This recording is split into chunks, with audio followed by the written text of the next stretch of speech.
муниципального района. Также перед Новым годом глава Актанского муниципального района Ингана Апыч чествовал медицинских работников за самоотверженный труд и в 2020 году труд вручением почетных грамот, благодарственным письмом и памятным знаком 100 лет образования Татарской АССР.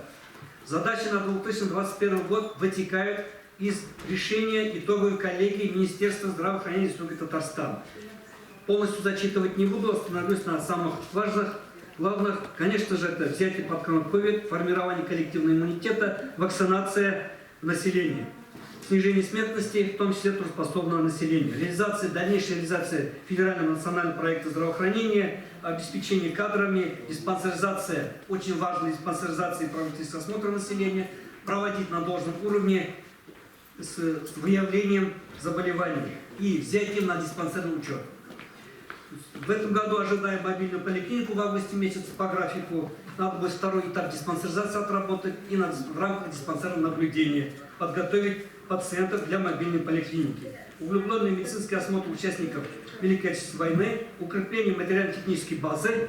Сейчас вот начали ремонт на 35 миллионов по модернизации, по программе модернизации поликлиник, да, первичного звена.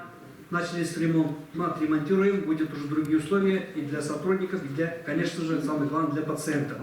Постройка 2 модульных ФАПов, значит, в селе Старые Урьяды, Старый Зияшево. Приобретение, значит, компьютерного томографа. Ингана Апыч был у министра, вот, решение принято. Значит, 15 мая ожидаем установку компьютерного томографа и ввод в эксплуатацию 15 июня. Сейчас готовим технологический проект. Значит, и будем готовить помещение, обучать специалистов. Вот, я думаю, что мы будем готовы. Ждем компьютерный томограф.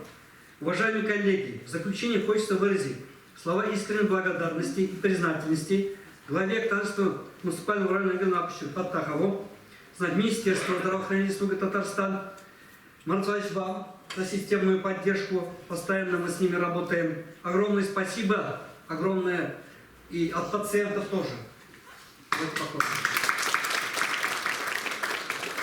Отдельное спасибо представителю средств массовой информации, пресс-службе, главе района за систематическое и объективное освещение нашей работы. Конечно же, особую благодарность хочу выразить своему трудовому коллективу ЦРБ за терпение, самоотверженный труд и достигнуть результата в такой непростой год. Мы вместе за счет командной работы выполним поставленные задачи перед нами Министерство здравоохранения Республики Татарстан. Желаю дальнейших успехов. Спасибо за внимание.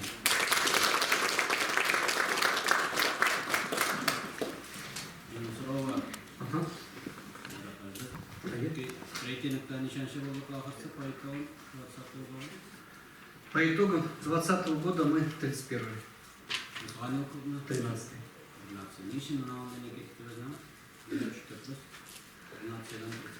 Ну, основные по демографии, с ним показать. Снижение идет по демографии.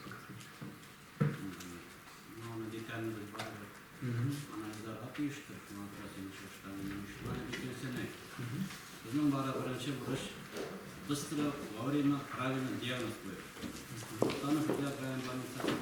Диагностировать компетенция центральной районной больницы. Индия оборудование керек.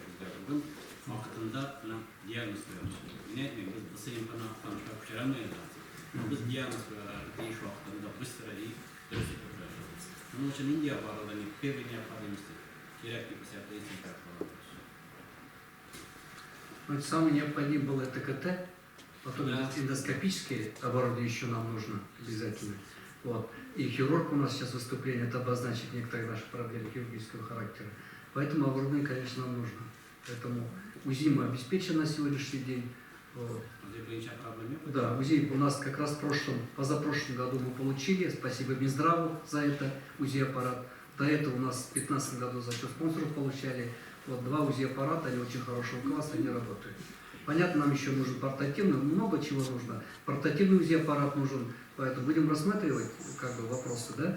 Вот, по эндоскопии есть моменты, которые нужны нам. Поэтому, ну, опять же, капитальный ремонт, понятно, нужен, стационара нужно, прием-диагностическое отделение, да, со всеми, так скажем, с оснащением.